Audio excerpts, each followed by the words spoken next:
Sir, good morning, Ruben, sir. Sir, good morning. Sir, it is time 11 o'clock. Shall we start now, sir? You may start the program. So let them to join later. Okay, sir. Shankari ma'am, are you ready? Yes, sir. Kaveri, shall we start the webinar? Yeah, that's fine with me. Yeah. Yeah, ma'am. Shankari ma'am, let's start the webinar, ma'am. A very good morning and a warm welcome to everyone connect here today. On behalf of Department of Computer Applications and Department of Computer Science, St.Joseph College, Arts and Science, we are highly privileged to host this international webinar on dynamics of employment in future. Let us start the session with God's blessing and a small prayer. For that, I would like to request our administrator, Reverend Sister Dr. Santiago Mary, to start the prayer.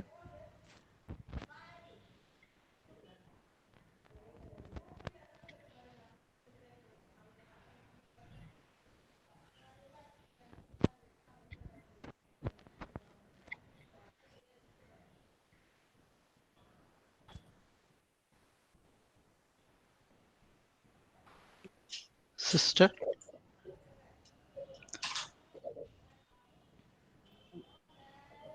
Good morning, friends. Good morning. So let's hope all are fine. Now let's all invoke God's blessing. Loving God, we come to you in gratitude today. We are giving thanks for our fellowship and friendship. As St. Joseph's College, Arts and Science are organizing international webinar on dynamics employment future. We ask for your guidance, wisdom, and support to all the participants, our resource person, our principals, vice principals, as staff members, and in a special way, we also ask your blessings, the heads of the department, Mr. Tyagarajan and Dr. Ruben, Mr. Beski, for arranging such a wonderful event. Give them good mind and health so that they may be able to withstand with you. Help us to engage in meaningful discussion. Allow us to grow closer as a group and nurture the bonds of community. Lord, though many are struggling for so many activities, problems, but you have given us this wonderful chance and opportunity to enlighten ourselves. We wholeheartedly thank you for our resource person, Ms. Kaveri, one who has willingly accepted our invitation. Give her good health that she may withstand with you. For this we ask through Christ our Lord. Amen. Thank you, So sister. all the best, ma'am. Thank you. Thank you, sister. Now, I would like to invite Mrs. Bhavani, Department of Computer Applications, to formally address the gathering. Good morning to all. This is Mrs. Bhavani, Assistant Professor from Department of Computer Applications. It gives me immense pleasure in welcoming all of you to the international webinar on dynamic of employment in future, which is the most vehemently discussed topic among us. This webinar is organized by Department of Computer Applications and Computer Science in association with Internal Quality Assurance Cell of St. Joseph's College, Arts and Science, Kovur, Chennai. We have assembled here to know more about the topic with the eminent speaker lined up for today's webinar. I would like to welcome our speaker, Ms. Kaveri Agasthilingam, Specialist Talent Acquisition, BIHA, Sharjah, UAE, on behalf of our college. Again, I welcome you for this webinar.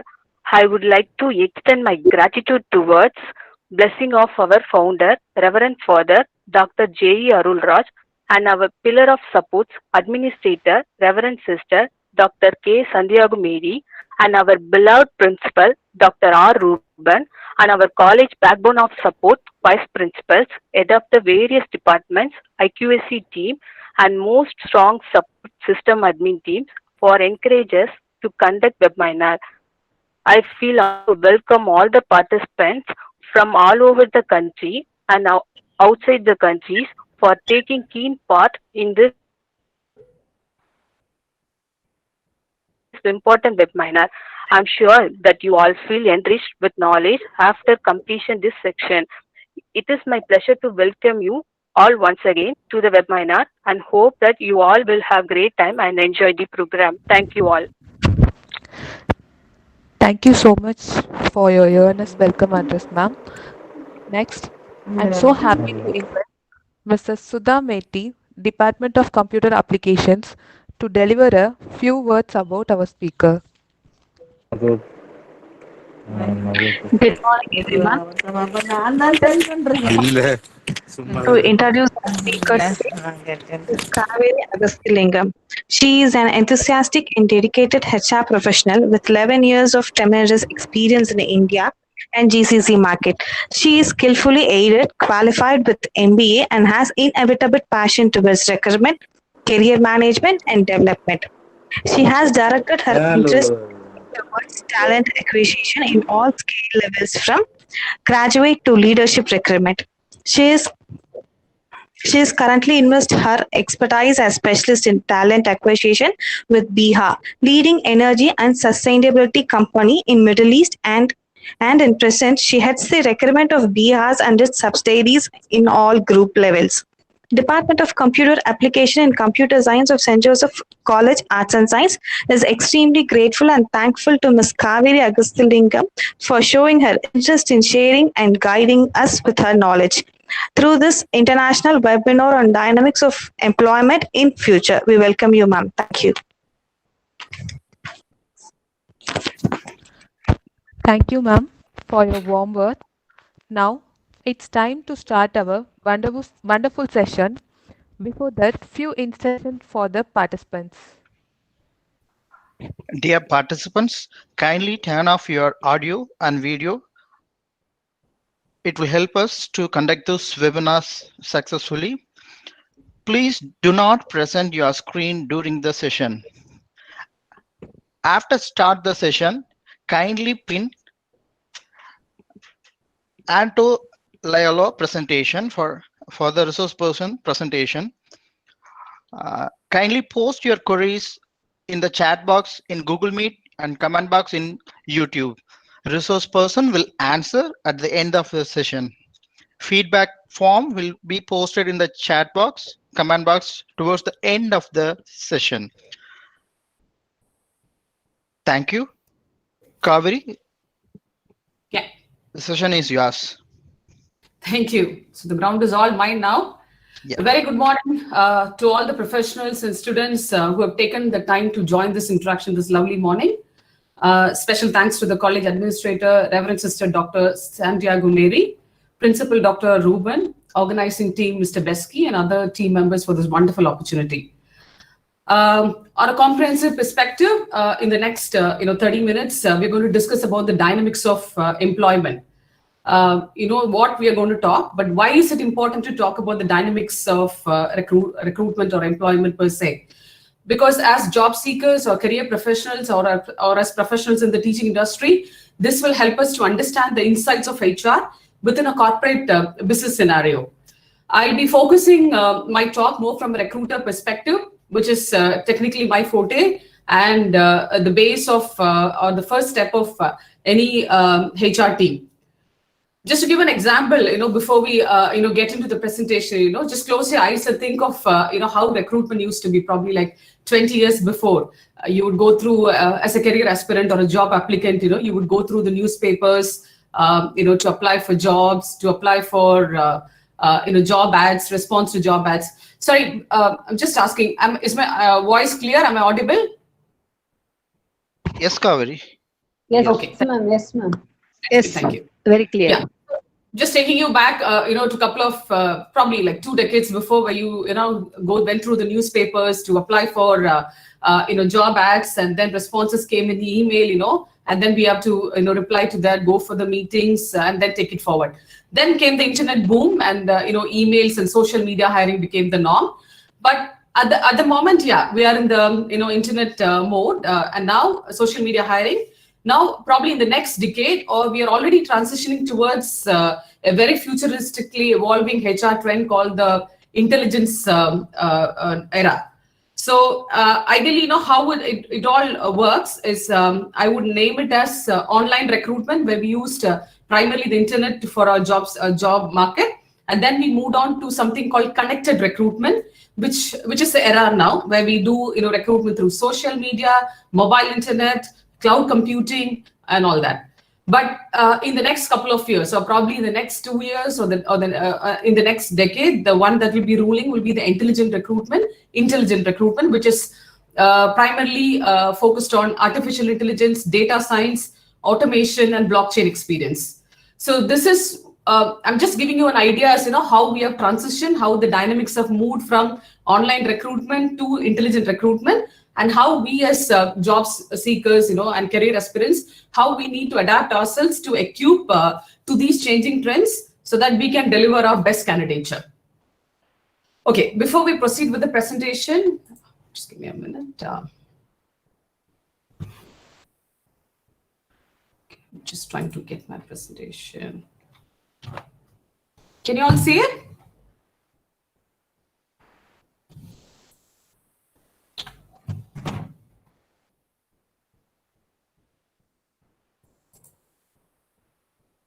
Just give me a minute.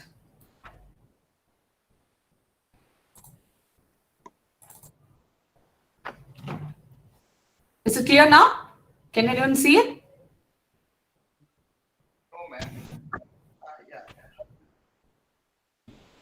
Is the screen being shared? Yes. Okay. Brilliant. Yes, Kaveri. Thank you so much for confirming. Yeah.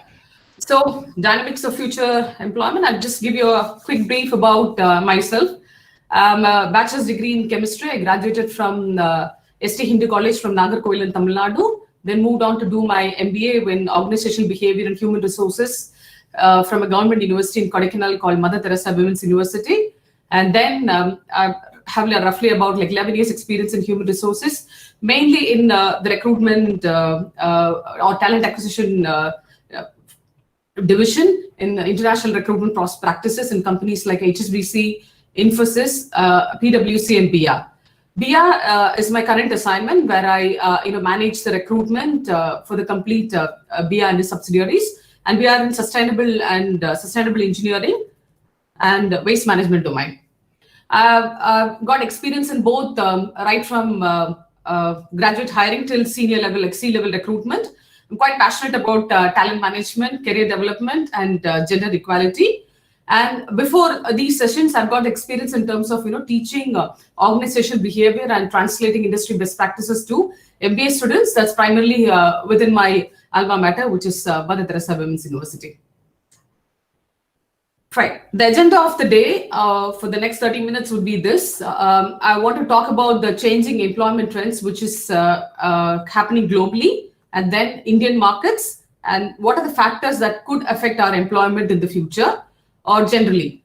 And then again, emerging trends. What are the trends that we need to be aware of, the future jobs, and adapting to these trends like career aspirants and educational institutions, because I think it's a responsibility lies on both in terms of preparing a workforce that could adapt to these changes, and women in workforce. Okay, the first slide, or the first topic that we're going to talk about is employment trends. When you say about trends, yes, like any industry, any sector, like be it like fashion, or be it science, be it healthcare sector, the scenario is like quite changing every now and then, and the job market scenario is also quite robust. So these trends have a wider implication in the HR index of any country and the economy of a country. For example, the recent COVID pandemic has affected the global business scenario altogether globally, and especially in India. Precisely, when you talk about India market, I just don't want to, give you like a alarming signal, but just it's important for us to know where we stand. The unemployment rate has shot up to 23.4% as confirmed by the Center of Indian Economy, which is monitored 23.4%. But they are quite positive that the second half of the year, second half of 2020, will register a marginal decrease in unemployment, which means they're quite positive that the market will open up with jobs available for all of us. Fine. Yes. When you talk about the trends, couple of points. I wouldn't be going in detail to explain everything, but some of the main trends that you need to be aware of, I've just highlighted that here, along with how a recruiter, as if I am a recruiter, I am a HR person, how I'm going to adapt to these changes, or how we have adapted to these trends to recruit people. So improved focus on people skills. See, traditionally, if you look at any recruitment process for that matter, or any recruiter, the focus was more on hard skills. Or when I say hard skills, it's the technical skills, it's your technical know-how, it's your qualification, it's your which university you came from, and what kind of knowledge theoretically do you have. But now the focus has substantially moved from hard skills to people skills, or generally called soft skills, as we say. When I say soft skills, it involves your communication skills, your emotional intelligence, your creativity, your cognitive ability. There was a research done by LinkedIn. I'm sure you guys know about the LinkedIn platform, which is like a social media, but precisely focusing on professionals, connecting with each other. In the research, 92% of recruiters or the HR professionals agree that the increasing focus has been on people skills and less focus on hard skills or the technical skills. Pretty much, in your practical or in my practical experience, we all tend to agree that technical skills or the hard skills can be trained. Like if I have an accountant with no experience, I can train him as to how to do financial modeling or the basic bookkeeping. But for him to think about or talk about team management skills or the leadership skills, how he would interact with his team, how he would manage a couple of different difficult scenarios, that's something cannot be taught and trained. So that's something we would expect the person or the candidate to have. So as candidates applying for jobs, we need to really brush up on our soft skills to be, or people skills, I would rather call it. How to work in a multicultural team, how to adapt to the changing scenario, how to adapt to the changing technology. That would be your main competencies that you will be measured against. Yeah, how do we measure or assess the soft skills? Is majorly through competency-based interviews. For every position or every level within an organization, there are different levels of interview that we have. So, which is basically when we have a job that needs to be hired, we have certain competencies. For example, for a computer science engineer, we have certain competencies, like how is his technical know-how, how is his adaptability, how is his cognitive ability. So we derive our questions and answers, based on that matter, on that metrics, and then we rate the candidates' responses on that scale. And again, body language is something which is very, very important when you present yourself as a candidate. How much ever limitations that we have, even when you have like virtual interviews or even phone interviews, there are skills that a recruiter could pick up through your phone conversation or even through virtual interview. So how you conduct your body language is also very, very important. And then again, prepare yourself to appear for the job market by doing a lot of assessments. Plenty of these assessments are available online as to how to improve or how to assess your communication skills or emotional intelligence. So you can prepare yourselves by taking this continuously and brush yourself and equip yourself before you appear for any interview, because this is going to be the top skill that's any recruiter would require. So it's very, very important for us to be prepared and equipped with emotional intelligence before we appear for any job market. Next, one of the changing trends globally is work flexibility. Think of the COVID pandemic, how it is affected, how the business has been performing from a conventional mode to a non-conventional mode. Now we are all like working from home. We are highly dependent on technology, and and this one of the takeaways or one of the lessons from this pandemic is to is for companies and corporations to think about having an office space as an overhead. Do we really need to have those, high technology or that high investment in offices and have people, drive from 9 to 6, which will be like, more, there will be more traffic on the roads, there will be, pollution impacts. So, that's a major takeaway. Most professionals across the world is thinking, do we really need to have an overhead in office space? And I'm, as a HR professional, I'm like, tend to believe, or I'm like more of the belief that, futuristically, the focus will be more on, work flexibility. And in a survey, which was conducted again by LinkedIn, 75% of work professionals have agreed that, increase in work flexibility will motivate them more in terms of, delivering their goals or delivering their work expectations. And again, when you think from a business corporate perspective, if there is a rain situation, for example, in Chennai, you had a rain situation, or be it any climate or any political, situation where, the employees are restricted to travel to the workspace or the office space that they're required to be present, the business needs to carry on. As they say, the show must go on. So the business resilient possible reason. So the work flexibility and remote working model could be a complete answer for that. And how we recruiters, do it. For example, as a job candidate, think of this situation. You have two job offers. One, there's a company that tells you, 5 days a week, 9 to 6, we expect you to be in office. You need to plug in these hours, and this is how you perform your, measure your performance. And you have a company B, wherein it says, for the first quarter, these are your goals. And, you can come into office, we don't care, but in the first 3 months, we expect you to achieve these targets, or, these are your goals to perform. So I think as an employer, anyone would be, inclined to work more towards company B, because as an employee, I need to balance my personal life and my professional life, which is very, very important. So as recruiters, what we do is, or talent acquisition professionals, what we do is, we tend to, talk to hiring managers. We tend to talk to, the business professionals in terms of, changing their mindset to have increased flexibility in every role. Obviously, there are roles which has to be, especially within operations, that's required for them to be in office. For example, I cannot expect a production person to work from office. No, work from home. He needs to be in the campus. He needs to be in the premises to do his work.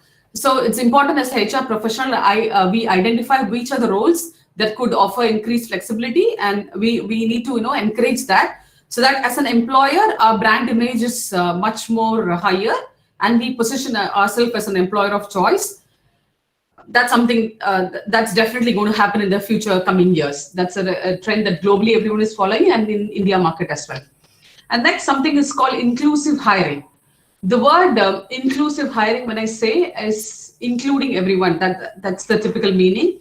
When you look at recruitment per se, be it globally or be it any specific country, there are a lot of cultural nuances wherein some gender or some kind section of the people are not generally encouraged to be in the market. So that's slowly being going away, or business leaders or top management people are consistently thinking about it. And for me to become an employer of choice, I need to have a very diversified workforce. I can't have like 60% of people coming from one particular domain and then 40% from another particular domain. No, I don't have any diversified ideas. I don't have any diversified thought process, and I'm not encouraging any kind of experimental work culture. So increasingly, business leaders are coming to understand the importance of diversity and inclusive hiring. So if you look at, for example, the Western markets, for example, Canada, US, UK, even in CVs, you cannot put your ethnicity, you cannot put your gender, you cannot put your age. It's by law. And you can, it's by law, no one can, question you about that.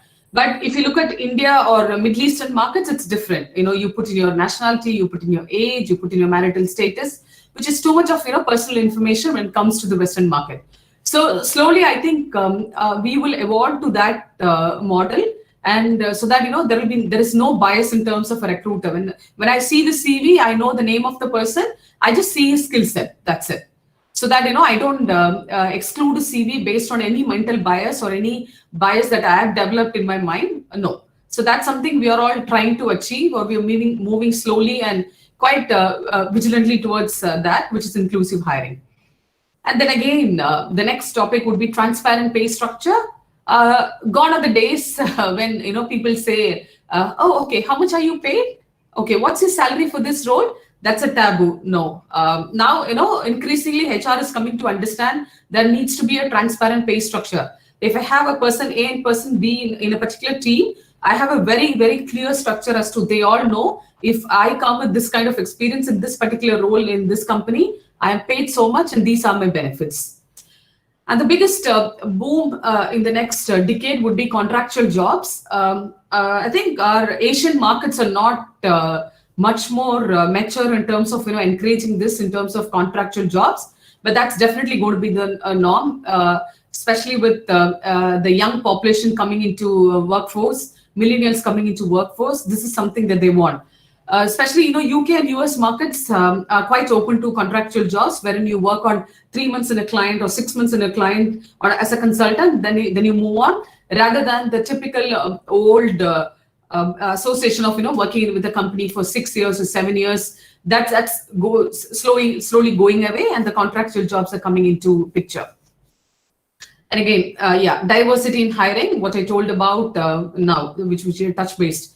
The more diverse you are, the more diverse you have in your team or in your company, you are positioning yourself as an employer brand, and you're encouraging diverse ideas, diverse culture within the team. That would be the norm going forward. You cannot just hold on to say, hey, you know what, these are the parameters, and as a manager, I would want to hire only these people. Then you're not considered as an effective manager. The more diverse your team, the more capable you are to manage a diverse team. That's where you're a better manager. So diversity in hiring. When I say blind hiring, as I told you before, a recruiter or a talent acquisition person is supposed to hire with no bias, with no restrictions in their mind, no limitations in their mind. And 60% of the professional, again by the LinkedIn survey across HR professionals in the world, they agree to the fact that blind hiring should come into picture, wherein there should be no bias when it comes to recruitment. Yes. The last and the most important and interesting topic would be automation or the usage of artificial intelligence. How we spoke about emotional intelligence, which is very important for a candidate. The usage of artificial intelligence in any business scenario is going to definitely increase. And and worldwide, professionals have agreed that 66% should be we should increase the usage of artificial intelligence more. Yes, that is definitely going to be there. A lot of the day-to-day jobs that we do now are the typical monotonous jobs, which has a scope to be automated, will be definitely automated. And a survey in US says in the next 10 years, about 40% of the jobs will be automated. People would lose out their automation, their jobs to automation or to artificial intelligence. How we can mitigate that, or how we can adapt to that, we'll talk about it. But this is definitely going to be the norm, and there is no way of us to escape that. HR increasingly is using a lot of artificial intelligence in terms of robotics, in terms of HR analytics to understand the dynamics of any role, the dynamics of employees to move forward, and how we can use our specific skill to the betterment of our company. When it comes to recruitment, how we use artificial intelligence, I don't know how many of you have experience in terms of using job portals like be it Naukri or Monster, and any company's website that you go and apply. A lot of companies are increasingly using artificial intelligence to screen their CVs. Earlier, when you apply for a job, for example, a company like a bank, you go and apply on the career website. It goes directly to the career inbox, wherein the recruiter assigned is supposed to go through the individual CVs. Sometimes it's very, not sometimes, many times it's very tough for the recruiter, because for a particular job position, you would have got more than 1,000 applicants. So it's humanly not possible for the recruiter to go through the 1,000 applicants to pre-screen the applicants for a particular role. So what happens is, we have a certain, that's what I told you, earlier, when we have a job role, we decide the competencies for a particular role, we derive the questions, and based on the questions, we come up with certain keywords for a particular role. For example, recruitment, in a sustainable engineering, we'll have and if I'm looking for someone with a technology like Oracle or a Waste Pro, then I would have those as my, keywords. So out of the 1,000 applicants, if I have like only like 100 applicants who have used that word or use that keyword, only those CVs will be pre-screened and sent to the recruiter for the first level of interviews. So it's very, very important that you tune yourself to understand the market trends and the business trends. Do you update your CV with those proper keywords? Otherwise, your CV won't even pass the first level of screening, because most of the screening is done by artificial intelligence these days. And then again, chatbots. What happens is it's pretty much like like your chat window on any website that you open, wherein the computer or the artificial intelligence talks to you and asks you about an experience. For example, it would talk to me like, "Hey Kaveri, how are you?" Then I'm like, "Okay, what's your experience?" Then I talk about my experience. It again, refines your experience, refines your professional, CV based on the keyword or the competencies that is set by the recruiter, and then only, it puts forward you to the next level. And when this has happened, the second level, most of the companies, especially in airline industry, the norm or the changing trend is to use a lot of, video interviews. So they have a specific question, 1, 2, 3, and you're expected to record a video for those questions and send it to them, which saves a lot of their time in terms of, talking to you to know your availability, scheduling an interview, asking you to come to their offices. No, we want to get past all that and use technology. That's why, for example, cabin crew, if you're applying for a cabin crew position within a particular airline industry, they give you like 3 questions and you're expected to record your video and send it to the recruiter. And based on your questions, your profile is shortlisted for the next level or not. Then the increasing focus is again on social media hiring, be it LinkedIn, be it the portals, or be it, Facebook or any community network. Recruiters are, highly or increasingly using social media for their recruitment. That's why I'm going to touch base on that. It's very important for us to have a very acceptable behavior on any social media platform that we use. And one of the most interesting turnaround or a different view of recruitment is, rather than being reactive, recruitment is becoming much more, proactive like any other profession. So what happens is we tend to create in-demand professionals. So if I know, for example, if my company needs 10 sustainability or wind engineers in the next quarter, I start creating a pipeline through all this artificial intelligence, so that when I need the actual requirement, I don't get to the market. I already have my people in the pipeline. That's something what we call creating in-demand professionals or passive hiring. This is generally the trend that's happening, globally. Some of them is practiced in India market as well. But in our next slide, we will talk about how these trends are being adapted in India market. Well, yeah, India is the world's 5th largest, biggest economy, 2nd fastest digitizing economy. When we'll have the largest workforce by 2030, we'll outperform China, and by 2030 we will have the largest workforce in the world. And half of our population, the biggest advantage that we have in India is half of our population are under 25, 2/3 are under less than 35, which is I think the most productive age, and people will continue to be in workforce. So it's important for us as career aspirants in India market to understand the changing trends of employment. Some of the focus, as we touched about HR. If you look at the left side, I mentioned something called holistic HR. HR has moved leaps and bounds in India market, wherein it was technically people would funnily say they are like the police people within any company. They come and say, hey, you can't do this, hey, you can do that. No, the mindset is completely changed, both from HR professionals and business as well. We are moving forward as employee friendly. We want to work very closely with employees and the leadership to translate the vision of the company along working with the employers.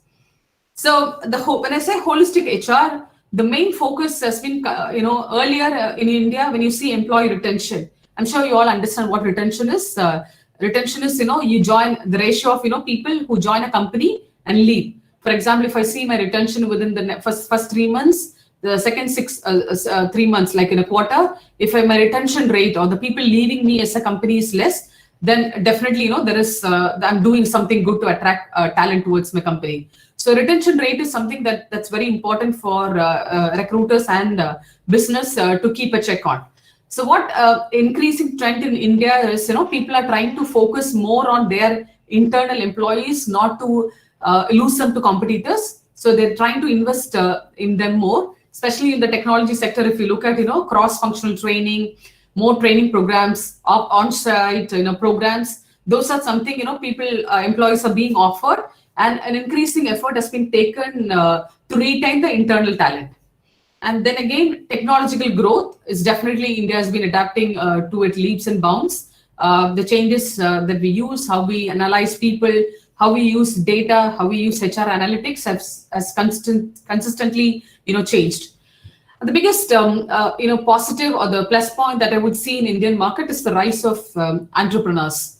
If I look at the times when I was in India looking for jobs and applying for jobs, and when I look at now, a big margin has entered into entrepreneurship, be it like young graduates or being experienced people.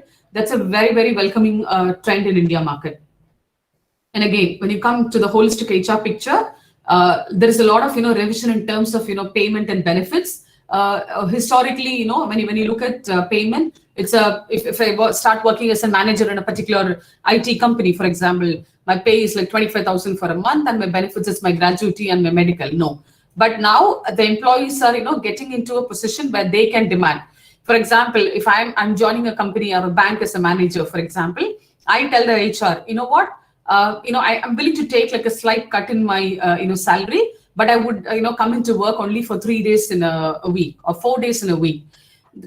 This culture was quite prominent in the Western countries in the past, but India has slowly adapted to it, and I wouldn't say slowly adapted. Yeah, it is adapting to it quite robustly, so that the workforce is quite encouraged to balance their personal life and work life, and they have a say in their pay and benefits. And then again, flexibility will continue to be the norm or to be the trend, and improve focus on employee welfare. And again, how HR focus on these trends is usage of artificial intelligence to employee retention. How I can retain my employees is how I give them flexibility in work. I give them constant cross-functional training and healthy balanced work culture, and increased focus on mental health issues. I think especially after this COVID pandemic situation, I see a lot of bigger corporations or HR companies within India has come to talk about mental health issues, arranging counseling sessions for their employees to control their or address their anxieties when it comes to this pandemic situation, to help them adapt to this present situation. The CV, I expect that person to serve in any company for at least 4 years without taking any break, and if at all there is any break, I'm being consistently questioned. Why did you take that break? Oh, okay. Only in the case of female employees, I think it's slightly more justified when they take a maternity break. But otherwise, you're like constantly questioned, and there was a tendency. We need to agree to that. There was a tendency for a person, with like few career gaps. The CV is like quite rejected, and or it's least favored when you compare a person with no career gaps. But boy, now the culture is completely changing, where people are like encouraging to look at people with short-term contractual jobs, or people with like a break for like a year for personal reasons. I've seen, like, when I talk to my HR friends in India, they talk about this young millennial career aspirants, where they take like a couple of months in a year, they travel, they come back, or they do volunteering work, and they come back to corporate scenario again.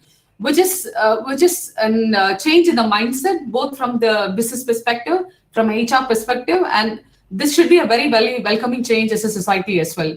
We should encourage employees to have a healthy balance of their personal life. They should have time to pursue their own personal, wishes or personal ambitions, not to be like tied up from a 9 to 6 employment and dedicate their complete life to office. No. There should be a healthy balance where people should be promoted or encouraged to pursue these interests. A happy employee is always a productive employee. So the more I encourage, the more I give him like a proper balance, he'll be a better performing employee. Yeah. And I touch based on young workforce, like how India will have the half of the population is less than 25, and 2/3 will be like under 35. Will be the major workforce. We're having the younger populations.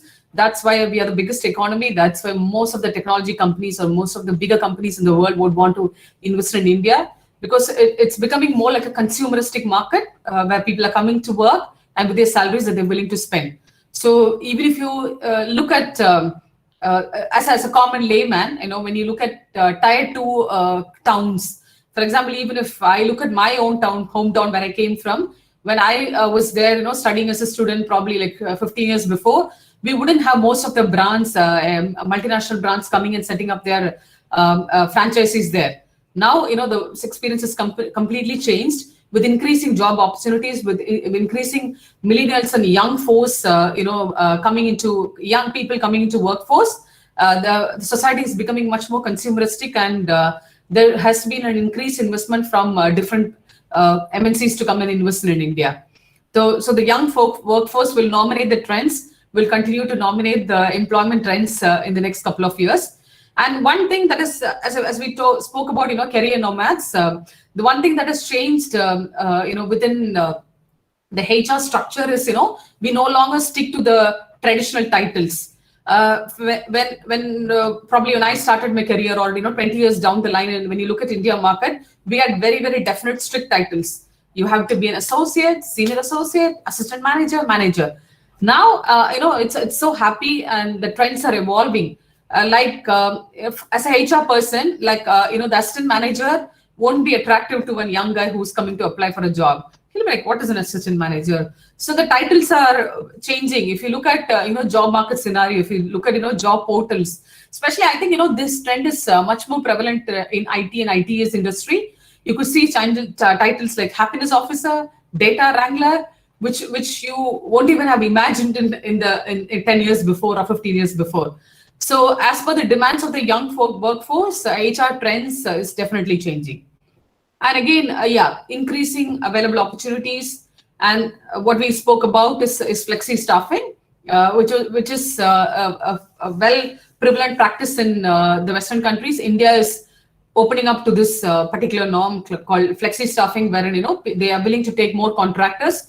It is a win-win situation for both the employers and the employee. The employees don't have to shell in so much of money in terms of employee benefits like gratuity or whatever, whilst the employee has a benefit to move jobs, to gain experience in different companies. I could even take part-time assignments for 3 days in the company and 2 days in another company. That's how India market is definitely going to open up.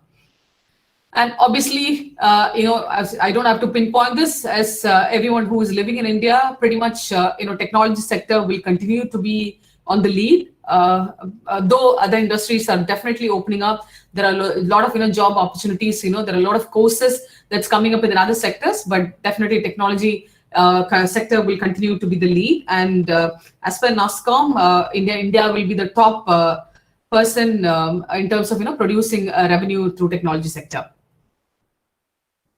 Yes, I hope this is everybody is trying to tune into what I talk. It's pretty it's virtual, so it's quite limited for me to ask questions. So please feel free to jot down your questions. We'll have a very interactive session towards once I finish and once you have the Q&A. I move on to my next slide, which is the factors that affects employment. Couple of factors that could affect employment in not only in India, could globally, would be the first would be political uncertainty, like the geopolitical situation. Think of the 9/11 situation, or if there is any civil or international war, the sectors that will be affected will be the defense, finance, engineering, healthcare. All these will be the sectors. So these are the some of the factors which could adversely, negatively affect any employment market. Urbanization, this is something that we need to think, especially the Indian government need to think, because the challenge has been is the concentration or the focus of job opportunities is most only on tier 1 cities. For example, if you look at down south, it's Chennai or Bangalore. Even when I started my career, I finished my MBA and I had to go to Chennai to look for a job.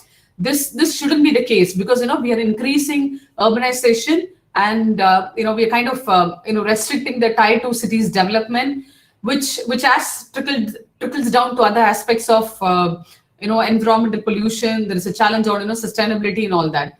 So there should be an increased commitment from the business leaders and the policy makers to develop tier 2 and tier 3 cities, so that people don't have to relocate to find a better choice of employment.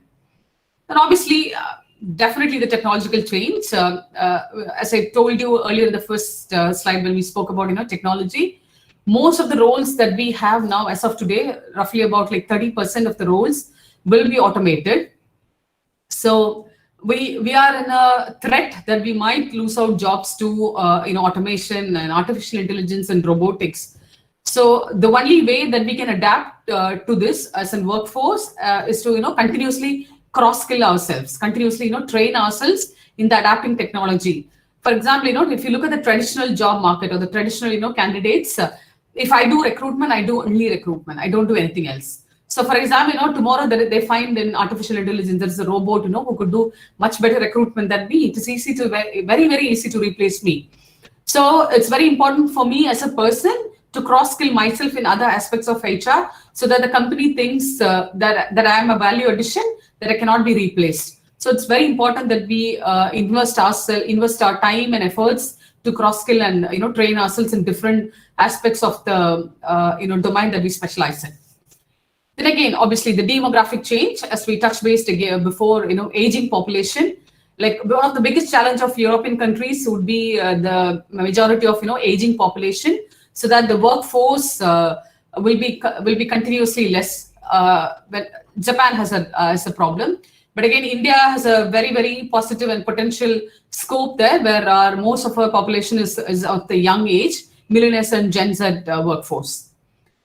Then comes one of the topic which I closely follow, which I think as a society all of us should commit to, is to eradicate the inequality generally in society, and especially when it comes to recruitment as well.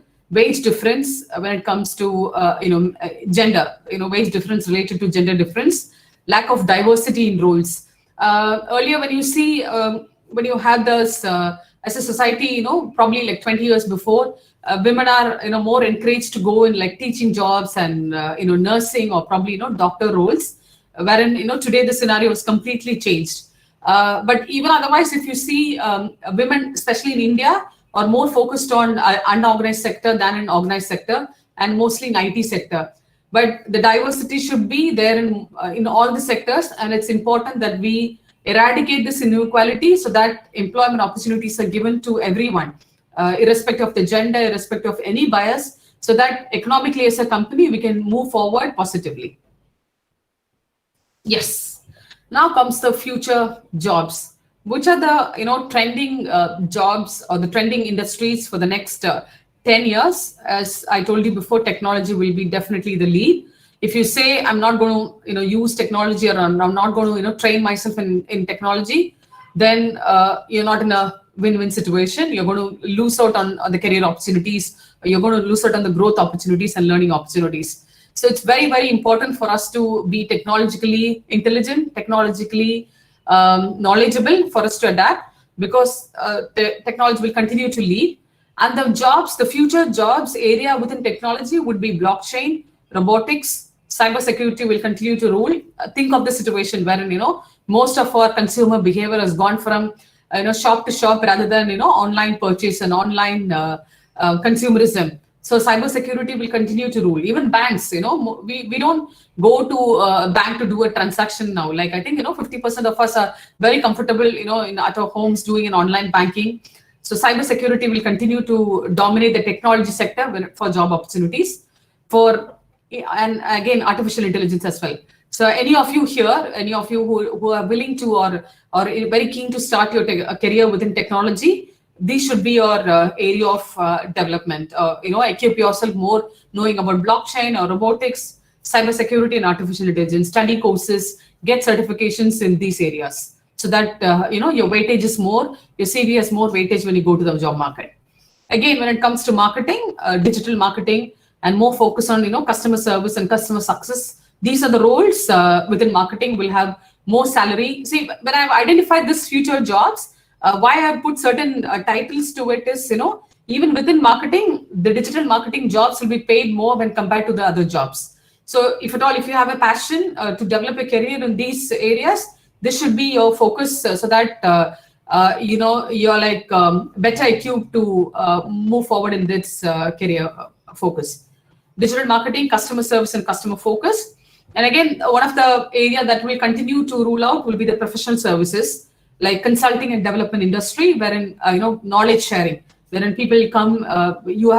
When I talk about the entrepreneur, okay, if I'm setting up a company where I have only like 10 people and I want a consulting services from a finance company, I don't want to hire a full-time resource for a financial manager or a HR manager, but I want to make use of a consulting services. This will definitely continue to be the wrong. So if you're I'm sorry. There was an interruption. I'm sorry.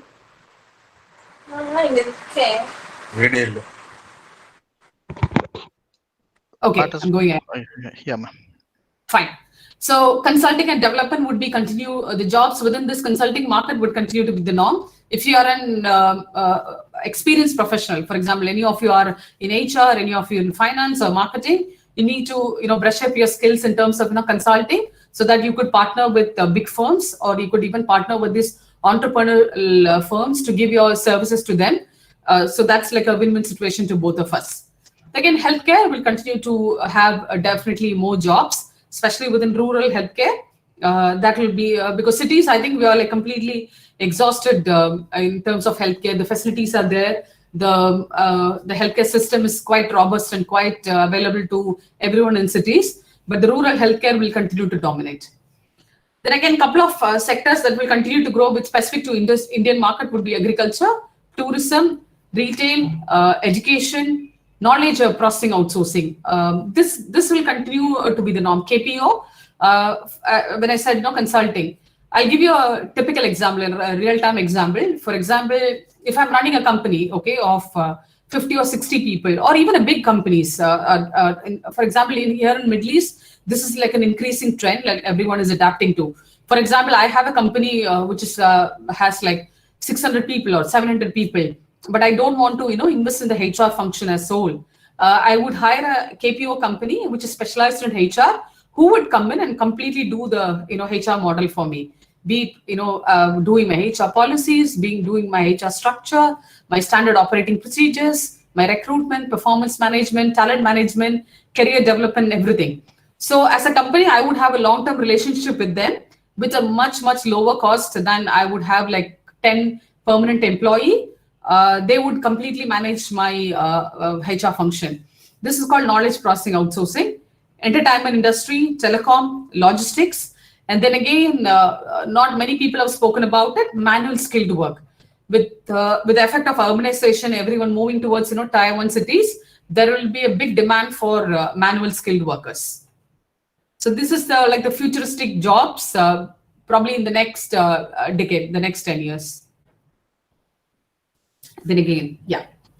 I'm sure, or I presume most of you here are, career aspirants in terms of, where you want to apply for jobs, where you're students preparing for the job market. So I would want to, as a recruiter, with someone who's got 10 years experience in terms of, going through CVs, talking to graduates, talking to interns for internships, and hiring, mid to senior, very senior level people. I've actually, bifurcated some of the competencies that is very much required with no compromise for the future workforce. And if you see the weightage here is more for the people skills. We touched on this initially when we started, when we spoke about the skill set. People skills will be will be the top norm. And some of the people skills would be, some people would like to call it as soft skills, which is people management. Communication will be the main thing. Emotional intelligence. Emotional intelligence, when I say emotional intelligence, it's something that it's very important when you work as an employee within a team, as a team member or as a team leader as well. It affects, how we manage our behavior, how we navigate social complexities, and making, personal and professional decisions with positive results. For example, I have 4 team members, okay? How I manage them effectively with least negative impact shows my emotional intelligence. And again, cognitive ability is something that recruiters and the job market is trying to think about. It's nothing but how you can multitask in your mind. Earlier, when you look at any job ads, they would say we would prefer a positive person, multitasker. Multitasker typically meant to like how I can manage 3 or 4 different things at the given point of time. But this is how you manage situations in your mind, your cognitive ability, like how you do like a gymnastics, swinging here, jumping there, how you can have like complex situations in your mind and you're able to switch on and switch off when required. Leadership skills, how effectively you manage your team and yourself as well, because you need to consider yourself as a leader and set yourself a clear goal path. That's when you can motivate you and your team members. And again, the very, very, very important skill would be like people management. See, how much ever we talk about technology, how much ever we talk about investments and the jobs that's going to come in the market, the roles will not be individual contributors, will not be like personal contributors. Like Kaveri, I come to job, I finish this from 9 to 5, I go. No, it will continue to be within a social setup. It will continue to be in a team setup. And as an employee or as a member of the workforce, I'm expected to do to perform well within a team. And most of the managers, most of the hiring managers, I think it's across globally, people try to focus more on people management skills. And most of the interviews these days, the competencies or the questions or putting you on the spot or having a job discussion will be revolving this people management. And again, decision making, how soon you make a decision, what are the facts that you understand and analyze before making a decision? My data, how well do I devise my marketing strategy based on data? You just can't go to your boss and say, hey, you know what, I've come up with this decision, we're going to implement it. No, people will come back and challenge you, will question you, saying, on what basis did we derive this? So it's important that we develop this skill on a daily basis, so that we become more data analytic and we base our decision based on that, so that the negative impact can be lessened. I don't say it is always positive. No, the negative impact is considerably lessened when you make a pragmatic approach using data. Then my 30% is for technology. Again, we've been talking about it. How creative are you? How can you solve your complex problems? How can you coordinate work with others? With academic qualification. Academic qualifications, I don't just see your degree. How well as an career applicant you have an active learning mindset. And then again, agility is very, very important. How you adapt yourself, how flexible are you? For example, when the COVID pandemic situation came in, as a business, how fast did I adapt to work from home? How fast did I adapt to using Zoom or Microsoft Teams? That's something. And when we talk about diversity, it's very important for you to have the cultural intelligence as well to work within a team. Then again, yeah, as I wanted to give a bit of career advice to people who are in their very early stages of their career, or who are willing to apply for jobs, or who are students. These are something that you need to consistently focus on. Networking should be your key. Follow job patterns, LinkedIn groups, associations, and your biggest focus should be on part-time work and internships. Attend recruitment events. And please invest time and effort in making an effective CV, because it's very, very important to you that you have like a very professional CV. And then pick a career that requires specialist skills. Have a mentor, because this will open up a lot of channels for you. Go through job portals. Consider employees of your choice, not just randomly applying to all the companies and all the job markets. Have like 10-15 companies that would be your employer of choice.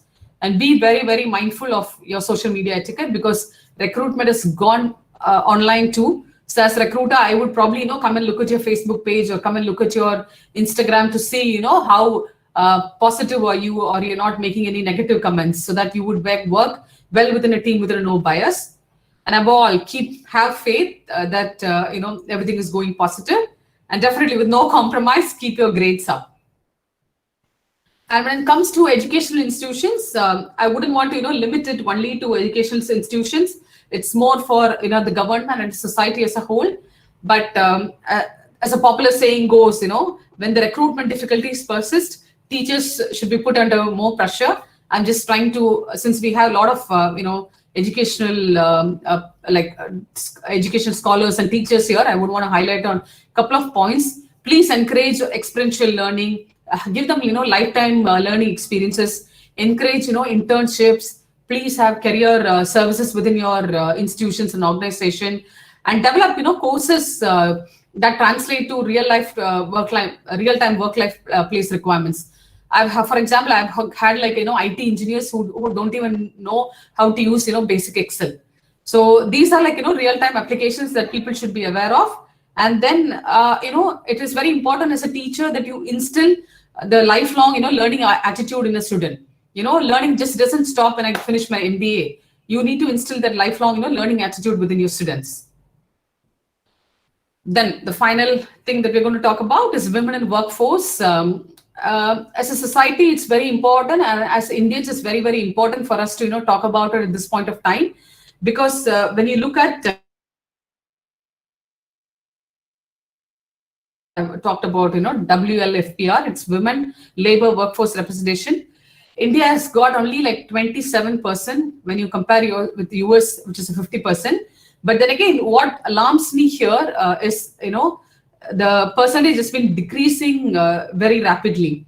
When in 2005 we had a 32% representation of women. Today in 2019, the data is of 2019, we had only 23%, which is instead of increasing, it is alarmingly decreasing. When you compare this to an Arab world average, it's Arab world has an average of 21%. So as a society and as an educational institution and as women and as being any gender, it's important for us to encourage women to come into the workforce. And as our economic minister says, if we increase this 23% to 48% by 2030, the economy will be positively impacted by a US dollar of 700 billion. So that's something we need to focus continuously, and it's not an individual responsibility; it is a responsibility as a collective society. A couple of areas where we need to identify is the gap in pay scale, promotions, and growth opportunities. And everyone should be committed to encourage diversity and different perspectives. And when you have a lot of women and diverse workforce, as an employer, you are considered as an employer of choice, and you can think your women customers through women. It's not like somebody developing a product or somebody targeting the women audience, which it will be better to have a women there. And a couple of positive points when you have a strong, diverse, inclusive workforce is developing an inclusive structure, giving women a clear growth plan, giving them identifying strong female women mentors, manage the bias within your company or within your educational institution or any workplace for that matter, give them childcare support and increase flexibility. See, when you look at the global average, definitely, gender diversity and inclusive hiring is something that has been spoken about by every organization. And unlike 20 years before, now people know that this is a sensitive topic that we need to identify, and leadership especially focused on that. And in the survey, more than 75% of the CEOs across the world have committed that gender equalities continue to be their priority. The glass ceiling, as I say, is definitely cracking, but very slowly. But the alarming trend is in India, so we definitely need to encourage the women workforce to come and start working and not leave their jobs and diminish from the workforce. This 25% definitely has to be increased slowly.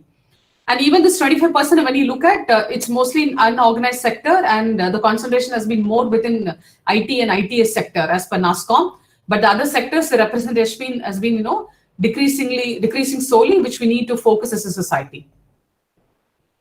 I think, yeah, pretty much I've done what I've spoken, what I wanted to cover in the short time that was given, and over to you all to have the questionnaire session.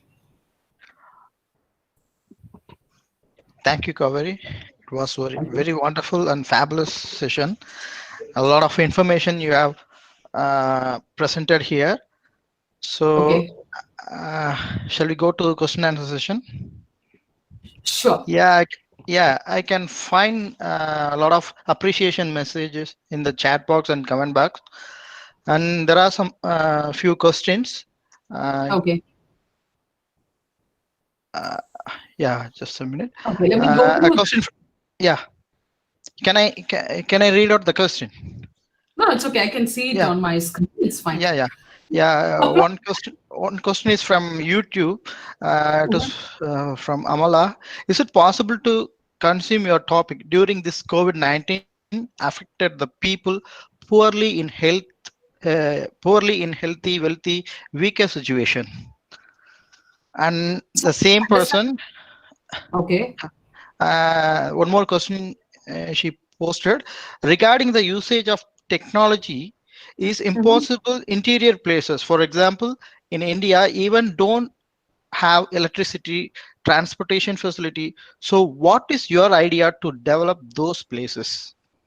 Okay. So I'm not a policy maker, or I'm neither. I don't represent the government for me to say that how we can develop those areas or how we can provide facilities to that particular area.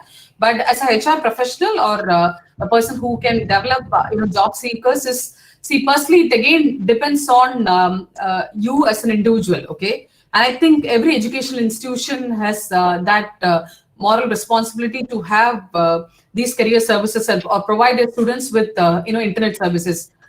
Just to give an example from my life, when I was doing my MBA in Kodaikanal, Kodaikanal had very being a hill station, it had a lot of limitations when it comes to internet. So our university came up with a plan to give free internet services for every student on a weekly roster basis. As an MBA student, you're expected to do research, you're expected to do presentation, and living in a hostel, with no facility to, and this was an age where there was no smartphones, you were not given any mobile phones. So we were encouraged to use the in-campus facilities. Like any rural students for that particular matter within India, if you are enrolled in an education situation, it becomes a moral responsibility of that particular institution also to open up these services for your students. I can't just, if I run a school probably in a village in India, I cannot expect my students to go just use the library and come back. Yes, using the library should be there, but they should be encouraged to use the online services to know, what the world is doing presently. That could be my solution. Thank you. Couple of people, Yeah. yeah. Yeah. People have asked about how to crack an interview. See, that's I kept this. I know for sure this question would come, and interview skills is completely a different session which I cannot cover in 30 minutes of talking about employment trends and how to prepare for interview. But saying that as a career professional, if you want to crack an interview student, you need to keep yourself updated in the market, invest in a good CV, and continuously network and do a lot of internships, be it paid or unpaid. Encourage your college or talk to your professors, and invest in internships, because rather than having a 90% with no experience, if I have two CVs as a person with like 95% gold medal from the university, and I have like a 65% with like 5 internship, I would rather hire the person with internship and I would pay him more than a fresh graduate. So that's why I touch base on the dynamics which would impact your career progression. So you need to keep these things in mind and prepare yourself. But basically, for an interview, how you sit, how you talk, that's a complete session altogether. Okay. Thank you, ma. Another question from Priya Shankar: will automation affects jobs in future? How to overcome that? Yeah, definitely, it's going to affect. And overall, as I told you, and especially, see, if you look at the segregation of when we spoke about the automation, we said 35% of the jobs we're going to lose out to automation. And when you look at deeply into the study, they say most of the jobs which are held by women, the low paid administrative jobs, or in the lower rung. So women are at a more risk of losing these jobs to automation. One of the best thing is to don't stay stagnant in any company. Try to reinvest on yourself. Companies are also increasingly understanding the trend, and that's why they're sending you to different trainings. For example, if I'm a recruitment professional, I'm being trained into do how to do HR business partnership. I know how to do performance management. So the companies invest in yourself, and they're sending you for different trainings. And personally, it is your responsibility also to have your skills are developed in different dimensions, rather than being stagnant in one dimension. and challenge yourself or equip yourself more within the technology as well. How expert are you in Excel?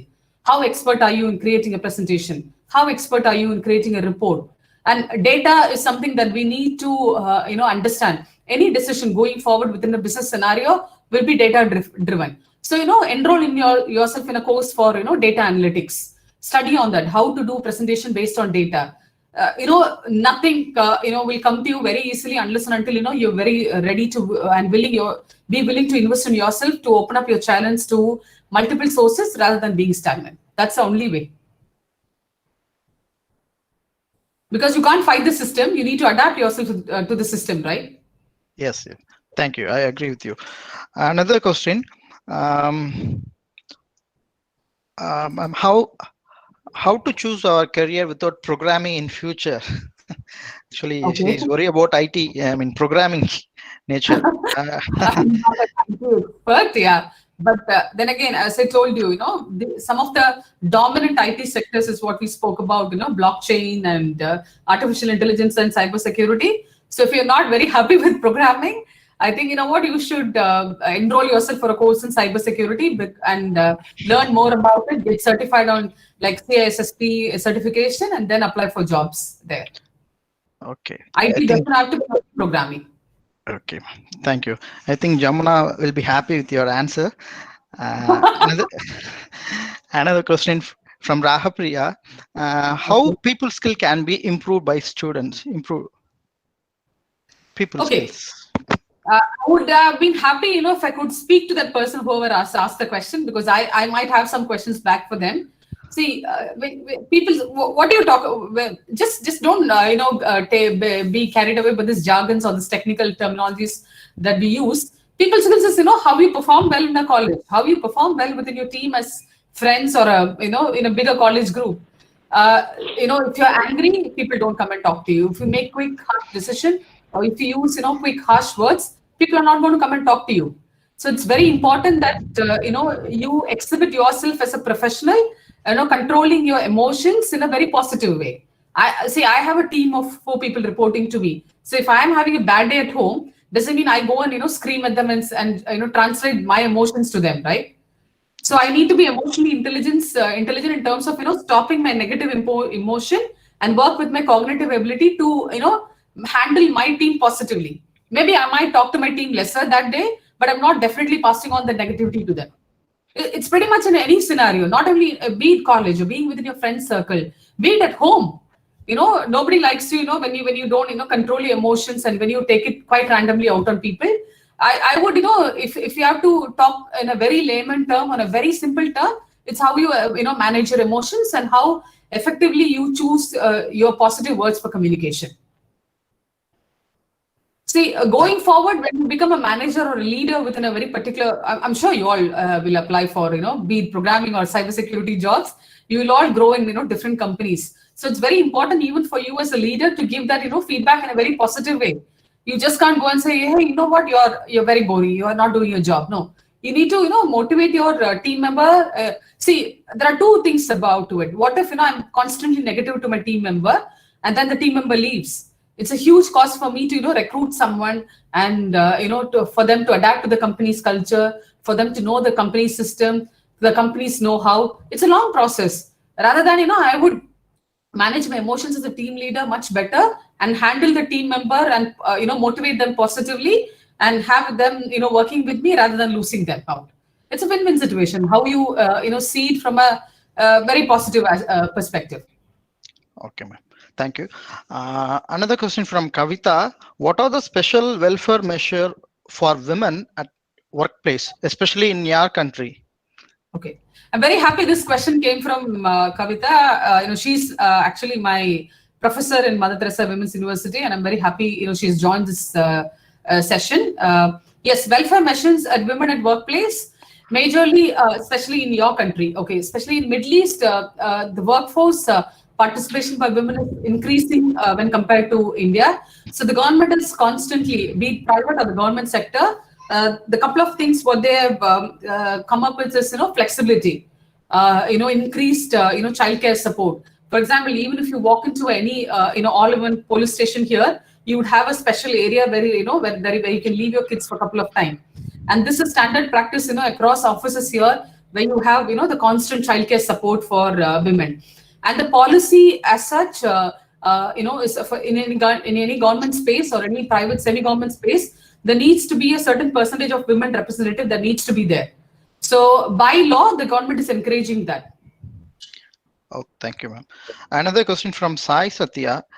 Can Okay. you tell about some recent certified course for HR professional other than like SAP, ERP, S4 HANA? Okay, SAP is more technical when it comes to HR. You could look at certifications, like if you want to equip yourself as a HR professional, you need to be certified in SHRM or CIPD. These are the most well recognized certification. But you cannot go for these certifications without experience. You need to have a certain level of work experience, and then only can enroll for these courses.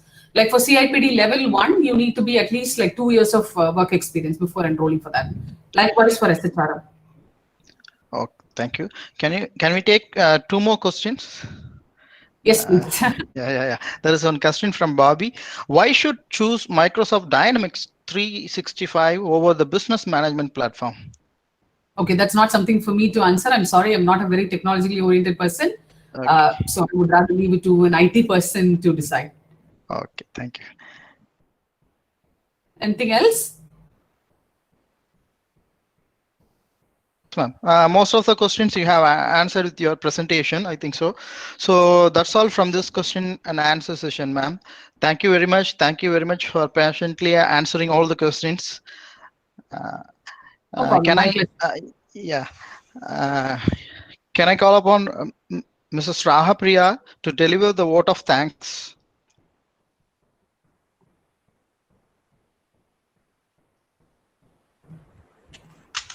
Good morning. No duty is more urgent than that of returning thanks.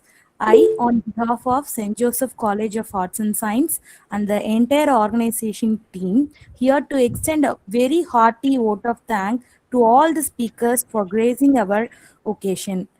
Um, Thank you, ma'am, for sharing your wonderful findings and opinions today.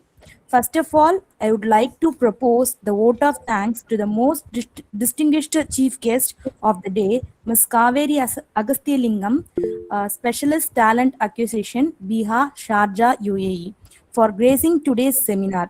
Thank you, ma'am. Thank you very much for the wonderful session and thoughtful, provoking address. Now, I would like to express our profound gratitude to our founder father, Dr. J.E. Arulraj, for his constant support. Thank you, Father.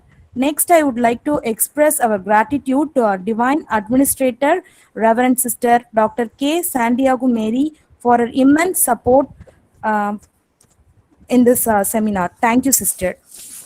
I would like to thank our respected principal, Dr. Ruben, for his moral support and guidance. I am happy to express vote of thanks to our staff members who have made this seminar a grand success. I thank all the people who have participated overwhelmingly and making the event a grand success. Once again, I thank all for cordial cooperation. Thank you, everyone.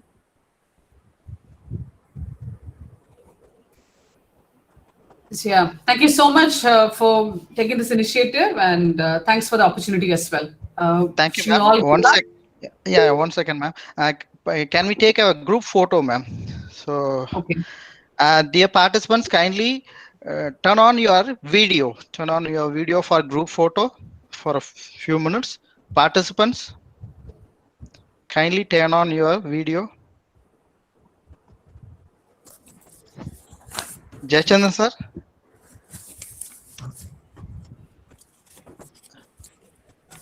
Jayachandran sir.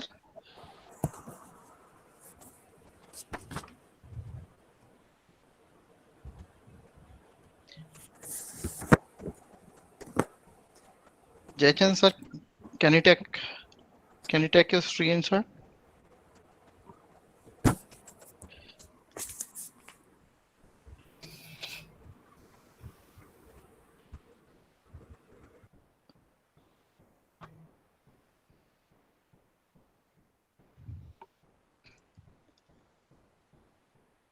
Okay, ma'am. Thank you.